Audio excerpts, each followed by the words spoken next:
We're going to be talking about omics and nutrition, pharmacology, and toxicology today. The goal of integrating omics in the modernization of areas of study such as toxicology, pharmacology, and nutrition is to publish hypothesis-driven research via databases that include large data sets of information made by scientists. They're constantly creating new and rapidly evolving experimental technology to utilize this information. As you can see, omics follows the the central dogma of biology, starting with a gene in the transcription, the mRNA during transcription, which is responsible for making proteins, which are responsible for making metabolites. And we have genomics, transcriptomics, proteomics, metabolomics. There's so many different varieties, and scientists are trying to incorporate and create specialties across genetics. Down here, populomics, I thought was very interesting. External omics, human population, or exposomics, specifically for environmental exposure. As far as analysis of genome-wide mRNA expression, utilizing transcriptomes to compare transcriptomes allows the identification of genes that are differentially expressed in response to different treatments, or in this case, how the genes play a part in the reaction from exposure to toxins, pharmaceuticals, or nutrients.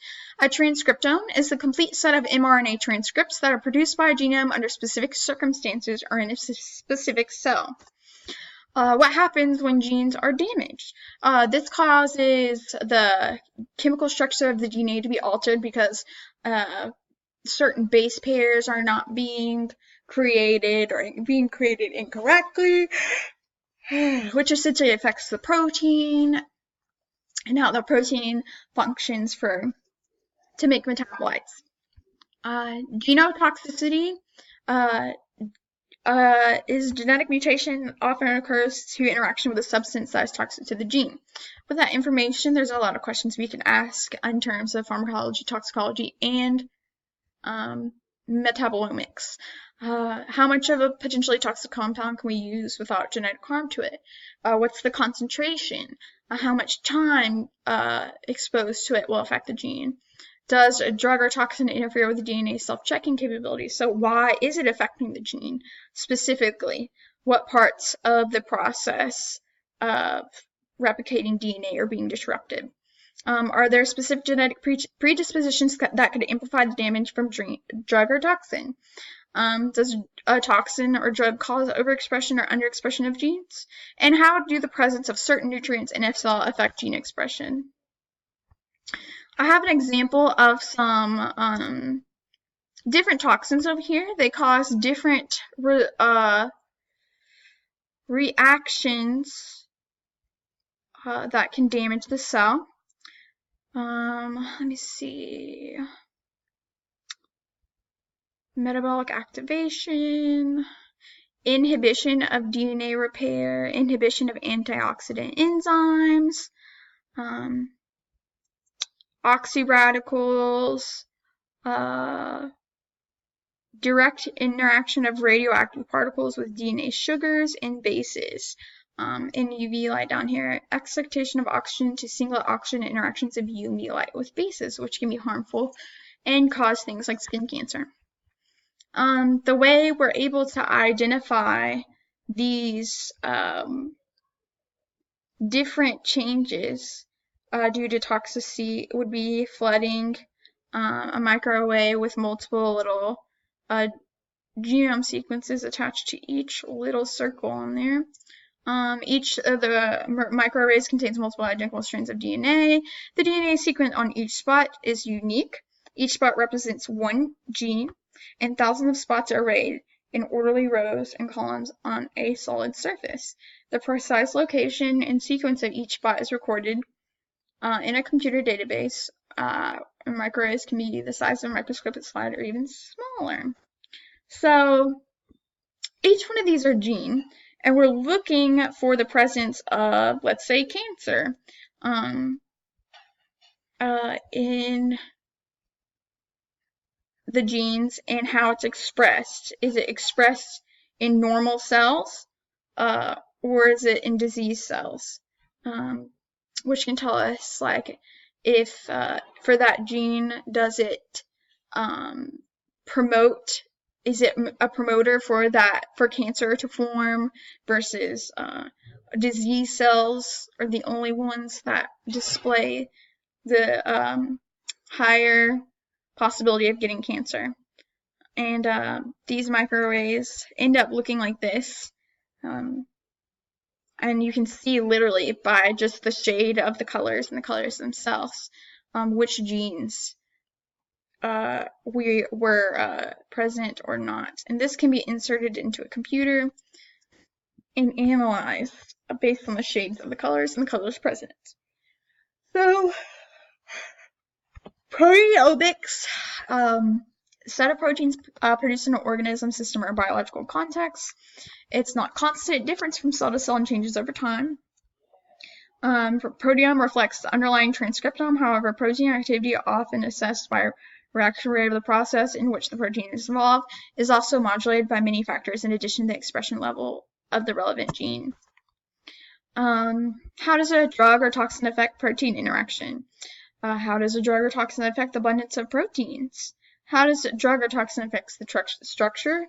How does the altered diet affect movements and production of essential proteins? Lack of protein abundance interaction affect the organism's ability to metabolize? And how do these different aspects of biology play a part in altering the chemical structure of the protein? It's really important in terms of protein folding in the chemical structure of the proteins, because if there is a gene or a disease that you're only susceptible to because you have a gene, it could cause aggregation where these proteins create a specific, this DNA is supposed to create specific proteins, and instead it gets aggregated and they stack on top of each other, which causes the brain to degenerate, literally, because all of the amino acids are stacked and not working properly. You can take this information and put it into a gel electrophoresis. Metabolomics.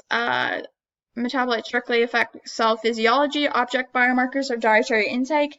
The discipline that is closest to the phenotype of a characteristic. Metabolites modulate phenotype, the physical characteristics displayed by genes that can be equally influenced by environmental factors.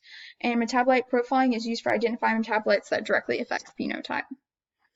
And these are important in metabolomics because of different diets that nutritionists can prescribe or recommend because of their genes. They can't process certain foods, or there are other foods to indulge in to help with any metabolic issues that are affecting them physically.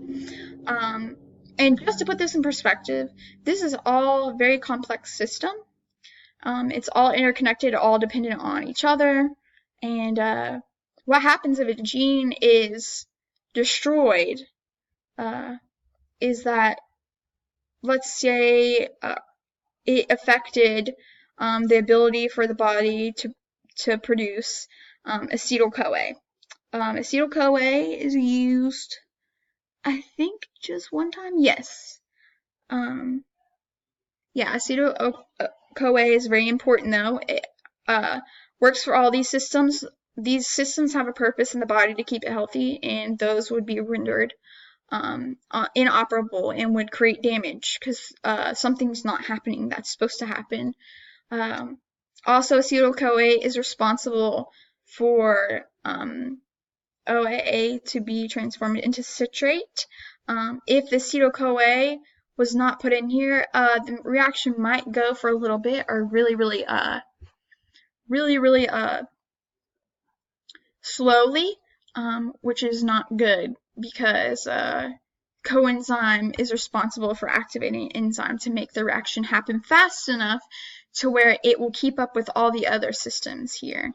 Because you can see it creates fumarate, and these are all important in this. There's going to be excess of like all these different things building up, like it's going to keep producing fumarate and fumarate and fumarate, and it can't be utilized. There's no telling the damage that could happen based on that. And here's a more simplistic version, of course.